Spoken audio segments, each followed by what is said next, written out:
A Day in a Life ng isang nagbabalik working mom, opening shift edition. Hello, hi mga nay! At dahil opening shift nga ako ngayon, maaga nga ako nagising. Hindi ko alam kung 4 AM o 4:30 na ba tong mga oras na to. Kasi naman, may dalawang alarm yata akong na-miss at sobrang antok pa ako.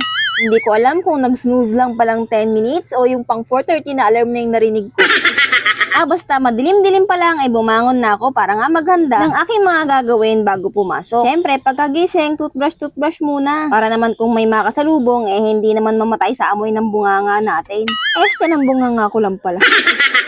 At pagkatapos mag-toothbrush at maghilamos, agad na nga ako nag-init ng tubig para naman makapagkape. Wala kasi kaming termos sa ngayon at hindi pa nga kami nakakabili. Gawa ng yung dati naming termos ay nabasag. Kaya palagi lang kami may nakasalang na takure para in case gusto namin magkape, meron kaming mainit na tubig palagi. Nakita nyo naman yung paligid at talaga namang madilim pa. Tanging ilaw lang ng flash ng camera yung gamit ko kaya konting sinag lang siya. Wala kasi kaming ilaw dito sa may kusina kaya medyo madilim talaga yung paligid. Pero nakapag-order na ako ng maliit na ilaw lang, yung solar light, para kapag nagluluto kami, meron kaming ilaw kahit papano. Bala ko rin namang bumili ng bukilya at bumbilya kapag nagkaroon na nga ng ekstrang pambili. At habang nakasalang yung takure, inasikaso ko na nga rin yung paglalagay ng tubig dito sa washing. Habang inaantay ko kasing kumulo yung tubig para makapagkape, paiikutin ko na nga rin yung mga ilang pirasong damit para kahit papano mabawasan nga yung akin labahin. Ganyan kasi talaga tayong mga nanay, diba? Design talaga tayo para sa multitasking.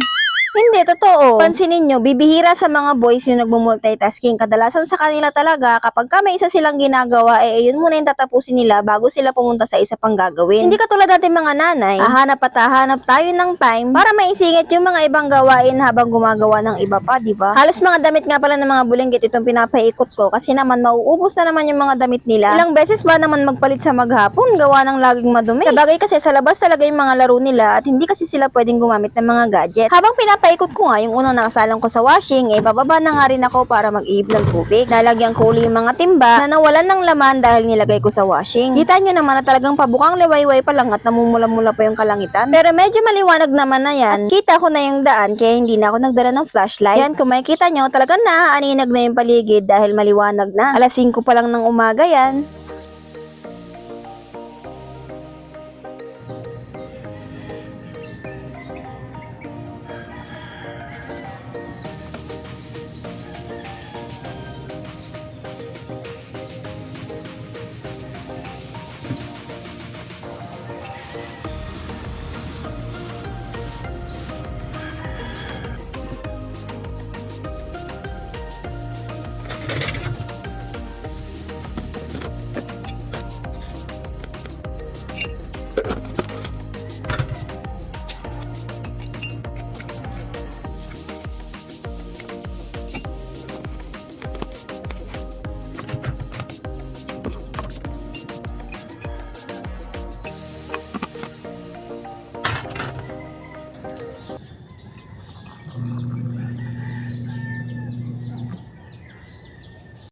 At nung naiakit ko nga yung mga tubig, nagtimpla na rin ako ng kape. Pero nung napaupo ako sa duyan para magmuni-muni sana sandali, naalala ko wala pa nga palang sinaing. Kaya naman, tumayo rin ako agad para magsalang muna ng sinaing bago ko itunuloy yung aking pagkakape dahil medyo mainit pa naman to. Mag-aalas 6 pa lang naman ng mga oras na to. Pero syempre, kailangan natin kumain bago pumasok, kaya kailangan natin magsaing. Kasama na rin dito yung pangtanghalian ng mga bata. Konti lang naman kasi sila kumain. Pero kapag kinukulang naman sa kanila yung kanin, marunong naman na magsaing si Kuya Bill, kaya nagluluto na lang siya ng bagong sinaing. Minsan kapag hindi pa ako nakakauwi, nakakapagsaing na rin siya at nakakapagluto na ng pagkain namin. At nung naluto ko na yung sinaing, bumaba na nga rin ako para banlawan yung mga pinaikot ko kanina sa washing. Pagkatapos ng pagbabanlaw, diretso na nga rin ako maligo. Dito na rin sa baba para hindi na ako mapagod ng pag-iigib ng panligo ko kapag sa taas pa ako naligo. Pasado alas 7 na rin ng mga oras na to at malapit na ngang mag-8, kaya naman medyo nagmamadali na rin ako. Alas 8 kasi ng umaga yung pasok ko kapag opening shift. Pag-akit ko nga, inaabutan ko si Kuya Vilt na nagwawalis. Ibinilin ko rin sa kanya na siya na yung magsampay ng mga binanlawan ko. At bago ako umalis, nakita ko nga siya nagsasampay na. Syempre, lakad mode na naman tayo papasok. Maganda maglakad kapag umaga kasi hindi pa naman siya ganun kainit at exercise na rin to. Pero yung totoo, wala lang talaga akong pamasahe.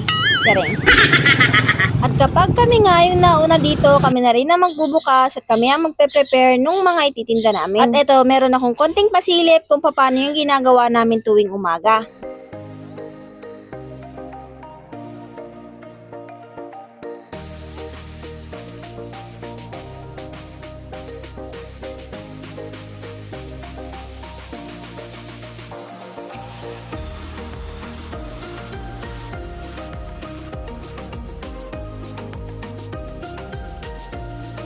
Hindi ako pwedeng mag-clip ng matagal, syempre trabaho pa rin to. At fast forward, lakad mode na uli pa uwi. Pagdating ko sa bahay, ibinaba ko nga lang yung mga gamit ko at kumuha lang kami ng mga sako at ita dahil mga ngahoy kami ni Kuya Vil. Sasamantalahin namin mga hoy kahit pa isa-isang sako bawat araw para naman makaipon kami habang hindi pa ganun kadalas ang pag-ulan. So tag-isa nga pala kami ng sako ay magiging 2 sako bawat araw. Kahit papano kasi si Kuya Vil nakakatulong na siya sa mga gantong bagay. Nabibilinan ko na nga rin siya na alagaan niya yung mga kapatid niya at magluto ng pagkain nila. At syempre dahil nag-iipon nga kami ng mga kahoy para meron kami maipanluto ay kailangan nga namin ng lulutuin. Kaya naman nag-advance muna ako ng 25 kilos na bigas sa aking mga amo para hindi na nga ako mamroblema ng pang-araw-araw naming pambigas. Dahil kasi na full time na ako sa trabaho ay lingguhan na nga rin yung aking sahod. Kaya kailangan ko yung pangmatagalan na pangkonsumo namin. Kasi kung sa pang-ulam-ulam lang naman ay halos wala nga kaming problema dahil nakakabakaw naman si Kuya Vil kay Papa. At pagkatapos nga namin makakain at hinugasan ko na rin yung mga bata ay pinatulog ko na nga rin sila. Dito na nga muna natatapos ang aking buong araw sa opening shift. Hindi na nga ako nakagawa pa ng ibang gawain dahil napagod na at medyo inaantok na rin ako ng mga time na to. Maraming salamat sa iyo dahil sinamahan mo na naman ako sa isang kaganapan ng aming buhay-buhay. At hanggang dito na nga lang po. Until next video. Thank you for watching.